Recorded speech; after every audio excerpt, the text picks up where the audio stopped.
Hello all, welcome to the new Simply Put series by Kalamais Academy. This is Priyanka Mahapatra, faculty at Kalamais. So today we'll be having a discussion on the newspaper dated 23rd December 2023. So as today is Saturday, so we were not having any text in the context section of the Hindu newspaper. And today is Saturday again, we'll be having a book review, okay? And the other two articles, that is 1 and 3, they have been taken from the digital version of the explain section of the Indian Express newspaper, right? So the first article is about the Uttarakhand tourism, about the breakfast tourism scheme. So this article is very, very important. It can be a classic example on any question which is asked on tourism, whether it is an essay topic or the GS answer. Okay, so essay topic as in they can come in your state PCS or UPSC. Okay, so this is a very, very good example. It's a classic example to be given. So Uttarakhand is planning a breakfast tourism scheme, which aims, the idea is to combine the thrill of aviation with the serenity of the nature. So this concept is not new to India. This concept is already there in some countries of Europe where tourists, they are taken to the middoors for breakfast. Here also the idea is same, that the tourists will be flown to select locations which is difficult to reach by road and where they can enjoy a good breakfast along with peace and quiet and enjoying the nature. Okay, being very close to the nature. That is, for example, the alpine meadows, among the alpine meadows called Bugyals in Uttarakhand. Okay, this is also very, very important from your geography point of view. So where are these found? In Uttarakhand. Okay, and so how this can be happening, okay, and how this can be done, how this is possible through gyrocopters. So two gyrocopters are already brought from the country Germany, and they have been introduced in Uttarakhand through the PPP mode under the Himalayan Air Safari scheme that is going on already. Okay, so what are gyrocopters? So this gyrocopter is important now for your prelims exam. You need to know the science behind it. What is the characteristic features of gyrocopter? Here you can see the image of gyrocopter. So it is a mix of helicopter and airplane, and it has a big rotating blade on the top.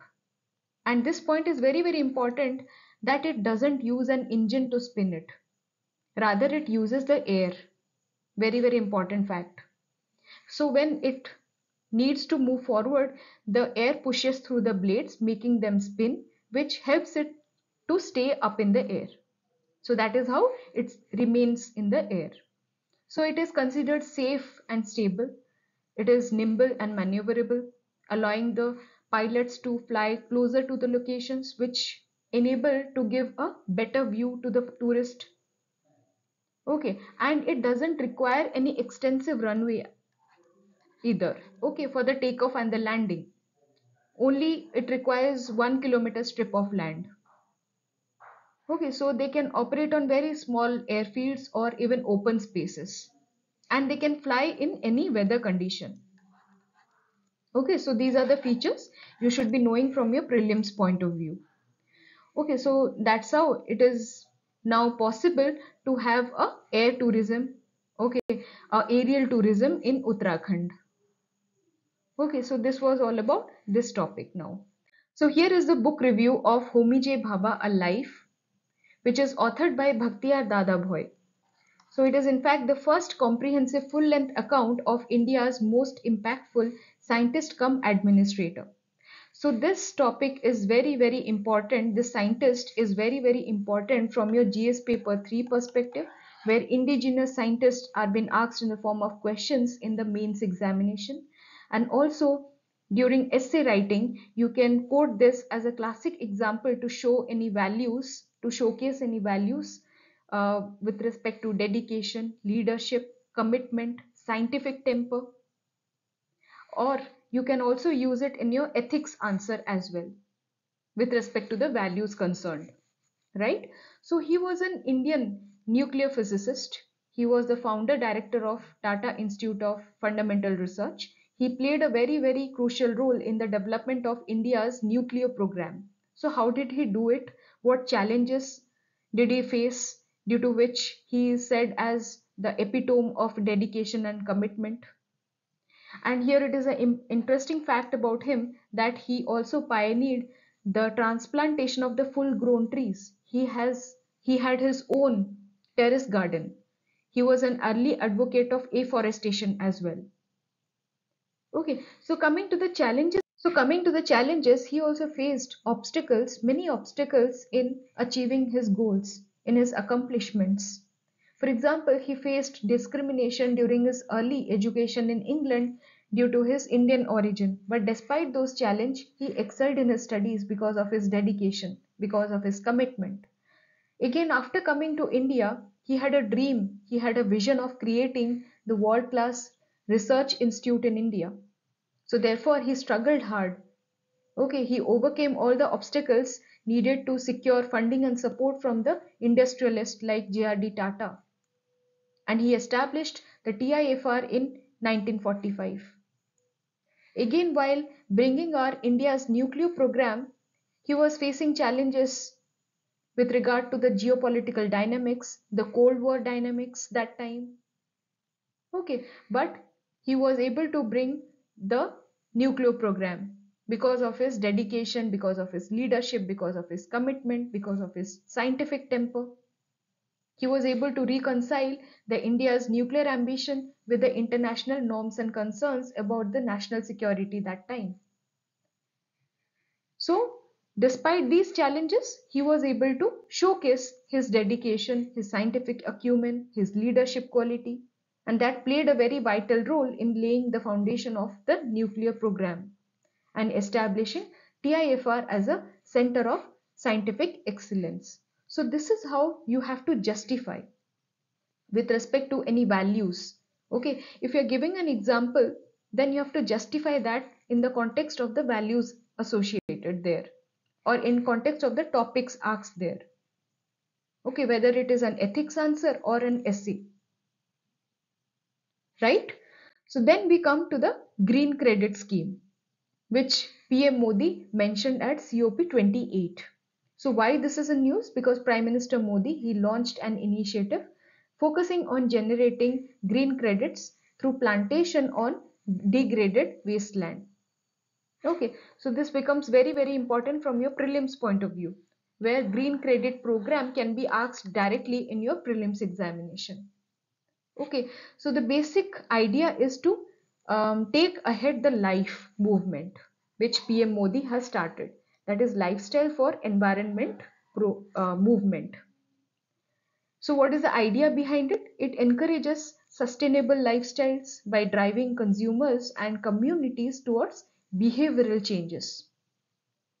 So it is basically emphasizing on behavioral changes in order to incentivize the environmentally friendly practices. Right? So what is green credit scheme in detail? So it is basically a market-based incentive system where we can trade the green credits with respect to any kind of environmental positive actions. It is not limited to carbon emission reductions only. It can be associated with any kind of environmental positive action like water conservation, soil improvement. So this is basically the difference between the carbon credit system which we are already having and the green credit program which is launched. Okay, so here you need to understand that we already have a market-based system for carbon at the national and international level, which allows the trade in carbon credits. That means one can claim the carbon credit if one has taken action to reduce their carbon footprint. Okay, if one has done something, if one has taken an initiative or one has reduced their carbon emission, then one can claim their carbon credit. And on the other hand, if a company is unable to achieve their emission standard, they can buy those credits, okay, and improve their performance. So this is how the give and take, the buying and selling of the credit happens. Okay, so one that has achieved its emission standards, it can have the credit, it can sell it off to any company which is not able to achieve its emission standards. Understood? So there is a buying and selling happening of the credit system. So we were already having with relation to the carbon credits Now we want to have a system where we will be having the credits with respect to any kind of environmental positive actions, like water conservation, like soil improvement, like afforestation, like plantation on any degraded wasteland, as the PM Modi has said. And here the private companies would buy those green credits as the part of their CSR obligations. Right, and this is a very important point to remember, that unlike the carbon markets, which was focused at the industry and the corporation level only, the green credit program, this program will be associated, it can benefit the individuals and communities as well. Very important. You should be understanding the basic difference between the two. It can be asked as a direct option in your prelims exam. Okay, and this credit registry and the trading platform will be developed by ICFRE along with the experts. Okay, and that would facilitate the registration and the buying and selling of the green credit. So let's now see what is ICFRE. It is the Indian Council of Forest Research and Education. Okay, which is an autonomous organization and government agency under the Ministry of Environment. Okay, and this institute will serve as the GCP administrator, responsible for the program implementation, management, monitoring, and operation, everything. And similar mechanism we are already having in countries like France, Germany, and Sweden, like social services generation credits, where it is a very interesting fact that you can earn credits by taking care of the elderly for certain number of hours. So that credit you can use it in salons, in restaurants. So how interesting it is. Okay, so similar thing has been envisioned in India with case 2 with respect to the environment conservation. Okay, so remember this council, Indian Council of Forest Research and Education, it will serve as the administrator and it will be responsible for the implementation, management, and it is not any statutory body. No, it is an autonomous organization. That also you need to remember from your prelims point of view. Right? So this was all about today's discussion, and the short notes of this video discussion will be available in our Telegram channel. You can join us there, and the link for the joining of the Telegram channel will be provided in the description box. Right? So until then, take care, happy learning, goodbye.